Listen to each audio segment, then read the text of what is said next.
৮,০০০ পদে আনসার বিডিপির নতুন সার্কুলার প্রকাশ করা হয়েছে। এখানে সকল জেলার ছেলেমেয়ে আবেদন করতে পারবেন। তাই ভিডিওটি না টেনে শুরু থেকে শেষ পর্যন্ত দেখুন, তাহলে সার্কুলার সংক্রান্ত খুঁটিনাটি সম্পূর্ণ তথ্য জানতে পারবেন। ভিডিওটি শুরু করার আগে ছোট একটি রিকোয়েস্ট, আপনি যদি আমার চ্যানেলে নতুন হয়ে থাকেন তাহলে অবশ্যই সাবস্ক্রাইব করুন, আর ইতিমধ্যে সাবস্ক্রাইব করে থাকলে অসংখ্য ধন্যবাদ। চলুন এবার সার্কুলার সংক্রান্ত বিস্তারিত তথ্য জেনে নেওয়া যাক। বাংলাদেশ আনসার ও গ্রাম প্রতিরক্ষা বাহিনীর অন্যতম অনুষঙ্গ সাধারণ আনসার ৫৪,৬৬৮ জন প্রশিক্ষিত সাধারণ আনসার সদস্য বর্তমানে ৫,২৭৩টি সংস্থায় অঙ্গীভূত রয়েছেন।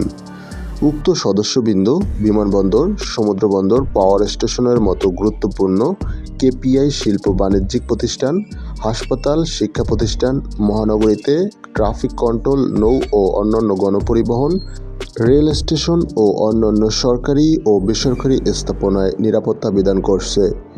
সাধারণ আনসারের মৌলিক প্রশিক্ষণ গ্রহণ করে আপনি হতে পারেন আনসার বাহিনীর একজন গর্বিত সদস্য।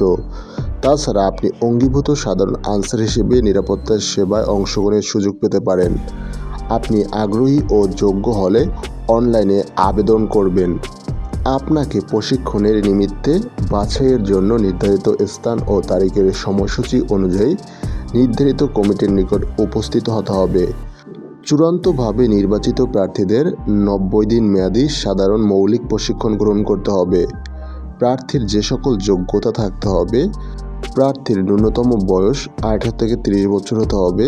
মুক্তিযোদ্ধার প্রার্থীর ক্ষেত্রে 32 বছর পর্যন্ত শিথিলযোগ্য। শিক্ষাগত যোগ্যতা জেএসসি বা সমমান পাস। শারীরিক যোগ্যতা উচ্চতা 5 ফুট 4 ইঞ্চি, বুকের মাপ 30/32 ইঞ্চি, দৃষ্টিশক্তি 6/6 থাকতে হবে। কোনো দুরারোগ্য ব্যাধি থাকলে প্রার্থীকে প্রাথমিক বাছাইয়ে নির্বাচন করা হবে না। অগ্রাধিকার: অধিক উচ্চতা, শহীদ পরিবার, ক্রীড়া ও সাংস্কৃতিক ক্ষেত্রে অধিক যোগ্যতা সম্পন্ন ভিটিপি, টিভিপি মৌলিক প্রশিক্ষণপ্রাপ্ত প্রার্থীদের অগ্রাধিকার দেওয়া হবে। অবশ্যই প্রার্থীকে বাংলাদেশের নাগরিক হতে হবে। আবেদনপত্রের সাথে যে সকল কাগজপত্র প্রয়োজন সেগুলো একবার দেখে নেওয়া যাক।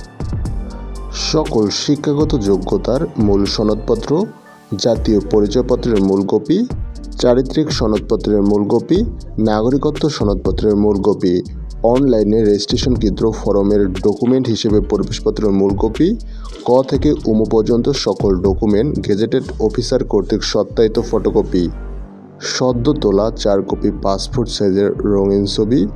প্রার্থীকে পরীক্ষায় অংশগ্রহণের জন্য কলম, পেন্সিল, স্কেল ও ক্লিপবোর্ড সঙ্গে আনতে হবে।